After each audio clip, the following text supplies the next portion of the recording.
Halo, selamat datang di dalam channel Saat Teduh Bersama.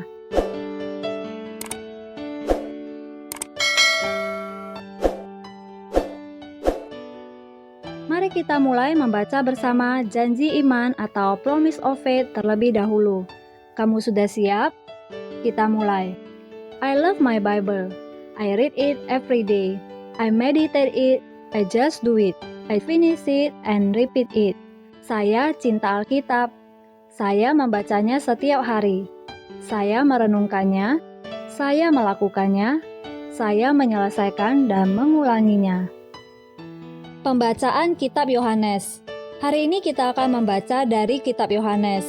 Segala sesuatu yang rusak dan hancur, penuh dengan dosa dan dikuasai kutuk, dipanggil untuk menerima keselamatan. Kita semua dikasihi Tuhan, terimalah kasih-Nya di dalam hidup kita. Mari kali ini kita berdoa dengan kata-kata kita masing-masing dimanapun saat ini kita berada. Mari kita berdoa.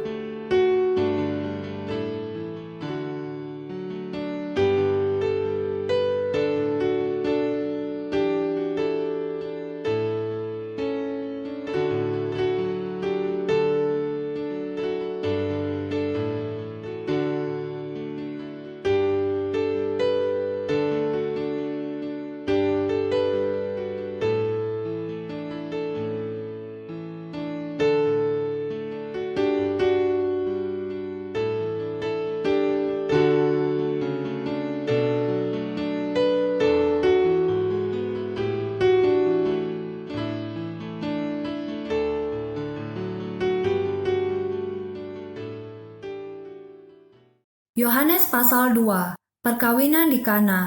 Pada hari ketiga ada perkawinan di Kana yang di Galilea dan ibu Yesus ada di situ. Yesus dan murid-muridnya diundang juga ke perkawinan itu. Ketika mereka kekurangan anggur, ibu Yesus berkata kepadanya, mereka kehabisan anggur. Kata Yesus kepadanya, mau apakah engkau daripadaku ibu, saatku belum tiba. Tetapi ibu Yesus berkata kepada pelayan-pelayan, apa yang dikatakan kepadamu, buatlah itu. Di situ ada 6 tempayan yang disediakan untuk pembasuhan menurut adat orang Yahudi. Masing-masing isinya 2-3 buyung. Yesus berkata kepada pelayan-pelayan itu, isilah tempayan-tempayan itu penuh dengan air, dan mereka pun mengisinya sampai penuh. Lalu kata Yesus kepada mereka, sekarang cedoklah dan bawalah kepada pemimpin pesta. Lalu mereka pun membawanya. Setelah pemimpin pesta itu mengecap air yang telah menjadi anggur itu dan ia tidak tahu dari mana datangnya, tetapi pelayan-pelayan yang mencedok air itu mengetahuinya. Ia memanggil mempelai laki-laki dan berkata kepadanya, setiap orang menghidangkan anggur yang baik dahulu dan sesudah orang puas minum, barulah yang kurang baik. Akan tetapi engkau menyimpan anggur yang baik sampai sekarang. Hal itu dibuat Yesus di Kana yang di Galilea sebagai yang pertama dari tanda-tandanya dan dengan itu ia telah menyatakan kemuliaannya dan murid-muridnya percaya kepadanya. Yesus di Kapernaum. Sesudah itu Yesus pergi ke Kapernaum bersama-sama dengan ibunya dan saudara-saudaranya dan murid-muridnya dan mereka tinggal di situ hanya beberapa hari saja. Yesus menyucikan bait Allah. Ketika hari raya Paskah orang Yahudi sudah dekat, Yesus berangkat ke Yerusalem. Dalam bait suci didapatinya pedagang-pedagang lembu, kambing domba, dan merpati, dan penukar-penukar uang duduk di situ. Ia membuat cambuk dari tali lalu mengusir mereka semua dari bait suci dengan semua kambing domba dan lembu mereka. Uang penukar-penukar dihamburkannya ke tanah, dan meja-meja mereka dibalikannya. Kepada pedagang-pedagang merpati ia berkata, ambil semuanya ini dari sini. Jangan kamu membuat rumah Bapakku menjadi tempat berjualan. Maka teringatlah murid-muridnya bahwa ada tertulis, cinta untuk rumahmu menghanguskan aku. Orang-orang Yahudi menantang Yesus katanya, tanda apakah dapat engkau tunjukkan kepada kami bahwa engkau berhak bertindak demikian? Jawab Yesus kepada mereka, rombak bait Allah ini dan dalam 3 hari aku akan mendirikannya kembali.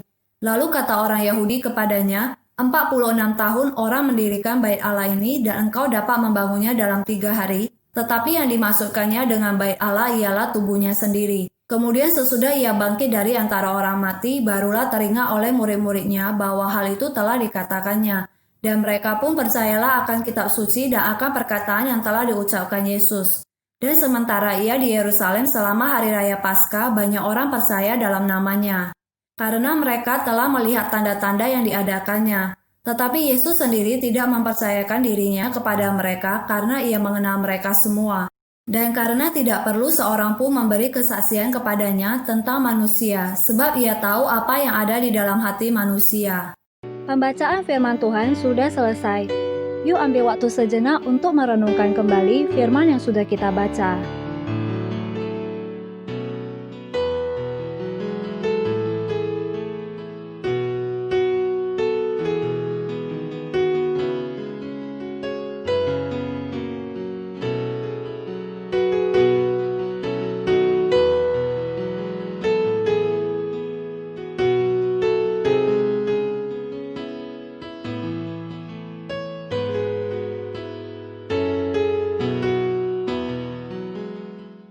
Rema yang saya dapatkan dari Yohanes pasal 2 ada di ayat 25b. Ia tahu apa yang ada di dalam hati manusia. Ini kalimat powerful banget ya. Karena firman ini sendiri telah berkata, Tuhan tahu apa yang ada di hati kita. Banyak banget hal yang ada di hati yang gak bisa diungkapkan atau diceritakan ke orang. Mungkin karena takut malu, gak enak dan sebagainya. Tapi apapun yang ada di hati ini, Tuhan tahu. Dari Rema ini, aplikasi yang bisa saya lakukan adalah beribadah kepada Tuhan dengan tulus hati tanpa mencari keuntungan. Apa nih Rema dan aplikasi dari kamu? Silakan tuliskan salah satu saja dari Rema dan aplikasi yang kamu dapatkan di kolom komentar, agar saya dan teman-teman yang lain yang membacanya bisa diberkati. Mari kita akhiri pembacaan firman Tuhan hari ini dengan doa, agar Rema yang kita sudah catatkan bisa benar-benar kita lakukan, seperti komitmen yang sudah kita ucapkan tadi di awal. Mari kita berdoa masing-masing.